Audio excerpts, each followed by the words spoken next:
नमस्कार मंडळी, नवीन एका इंटरेस्टिंग व्हिडिओमध्ये सर्वांचं मनापासून स्वागत आहे। मित्रांनो, महाराष्ट्रातील शेतकऱ्यांसाठी ही व्हिडिओ अतिशय महत्त्वाची आहे। शेतकऱ्यांसाठी महाडीबीटी पोर्टलवर विविध योजनांचा लाभ दिला जातो। ह्या पोर्टलवरून योजनांचा लाभ घेत असताना सरकारच्या माध्यमातून विविध कागदपत्रे शेतकऱ्यांना या पोर्टलवरती अपलोड करावे लागत असतात। परंतु जर शेतकऱ्यांकडून एखादी चूक झाली तर आता शेतकऱ्यांना तब्बल 5 वर्ष शेतकऱ्यांना कोणत्याही योजनेचा लाभ मिळणार नाही। आणि या संदर्भात राज्य सरकारच्या माध्यमातून एक महत्त्वपूर्ण शासन निर्णय जाहीर झालाय। त्या शासन निर्णयामध्ये नेमकं काय म्हटलंय हे आपण या ठिकाणी सविस्तरपणे जाणून घेऊया। तर मित्रांनो, महाराष्ट्र शासनाच्या माध्यमातून 6 ऑक्टोबर 2025 रोजी महाडीबीटी प्रणालीवर लाभार्थी निवडीसाठी प्रथम येणाऱ्या प्रथम प्राधान्य म्हणजे फर्स्ट कम फर्स्ट सर्व म्हणजे FCFS या कार्यप्रणाली राबवण्यासंदर्भात महत्त्वाचा शासन निर्णय या ठिकाणी जाहीर झाला आहे। आणि या शासन निर्णयामध्ये महत्त्वाची बाब प्रस्तावनेमध्ये सांगितलेली आहे की जुलै 2019 पासून सर्व शेतकऱ्यांना महाडीबीटीच्या माध्यमातून विविध योजनांचा लाभ दिला जातो।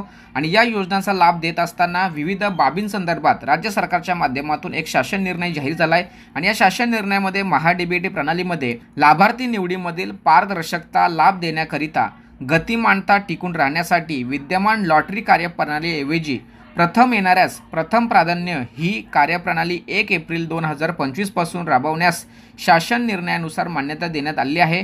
आणि या कार्यप्रणालीचे काही महत्त्वाच्या सूचना या ठिकाणी राज्य सरकारच्या माध्यमातून या ठिकाणी स्पष्टपणे नमूद केलेल्या आहेत। यामध्ये पहिली सूचना अशी की महाडीबीटी पोर्टलवर आज अखेर जे अर्ज प्रलंबित आहेत ते सर्व अर्ज प्रथम येणाऱ्यास प्रथम प्राधान्य या प्रणालीनुसार विचार करण्यात येणार किंवा यानुसार विचारित करण्यात घ्यावा।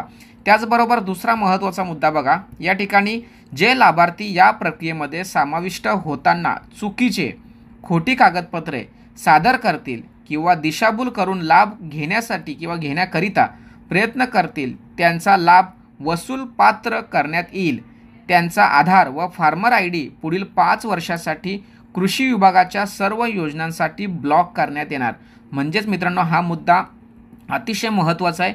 जर तुमच्याकडून चुकीच्या पद्धतीची कारवाई झाली, कृती झाली तर 5 वर्ष तुम्हाला कोणत्याही योजनेचा लाभ मिळणार नाही।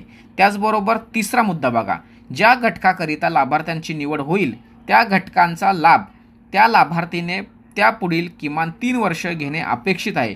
विविध मुदतीपर्यंत लाभ घेतला जात नसल्यास तसेच अनुदानित घटकांचा गैरवापर केल्यास दिलेले अनुदान वसूल पात्र असेल अशा लाभार्थ्यांचे आधार कार्ड व फार्मर ID कृषी विभागाच्या सर्व योजनांसाठी पुढील 3 वर्षासाठी हे ब्लॉक केले जाणार असा महत्त्वाचा या ठिकाणी निर्णय घेण्यात आलेला आहे। चौथा मुद्दा बघा, सर्वसाधारण प्रवर्गातील लक्षांक वाटपाचा घटक हा तालुका राहील। तसेच अनुसूचित जाती जमाती प्रवर्ग तसेच अपंग प्रवर्गासाठी लक्षांक वाटपाचा घटक हा जिल्हा राहणार आहे। त्याचबरोबर जी कागदपत्रे उदाहरणार्थ सातबारा असेल, आठा असेल, जातीचं प्रमाणपत्र असेल शासनाच्या वेगवेगळ्या विभागाच्या ऑनलाईन पोर्टलवर उपलब्ध आहेत अशी कागदपत्रे API द्वारे उपलब्ध होऊन शकतात। त्यासाठी आवश्यक सुविधा महाIT मुंबई मार्फत पोर्टलवर उपलब्ध करून देण्यात येतील। त्याचबरोबर आता 6वा मुद्दा बघा, या ठिकाणी अर्ज केलेल्या शेतकऱ्यांची क्रमवार यादी महाडीबीटी पोर्टलवर विभागाचे संकेतस्थळ तसेच अन्य सर्व माध्यमातून उपलब्ध केले जातील।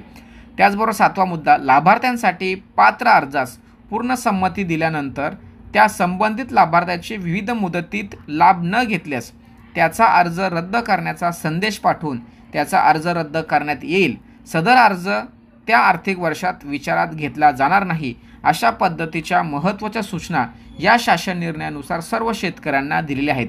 त्यामुळे आता जर तुम्ही चुकीच्या पद्धतीने कागदपत्र सादर करून लाभ जर घेत असाल किंवा प्राप्त झालेल्या निधीचा गैरवापर करत असाल तर तुमच्यासाठी या ठिकाणी आता 5 वर्ष किंवा 3 वर्ष तुमचे शेतकरी फार्मर ID किंवा तुमचं जे ID पासवर्ड आहे हा ब्लॉक केला जाणार। पुढील 5 वर्ष 3 वर्ष तुम्हाला कोणत्याही योजनेचा लाभ मिळणार नाही।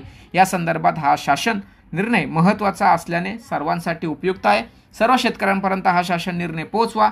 भेटूया पुढील व्हिडिओसह, तोपर्यंत धन्यवाद। जय हिंद, जय महाराष्ट्र।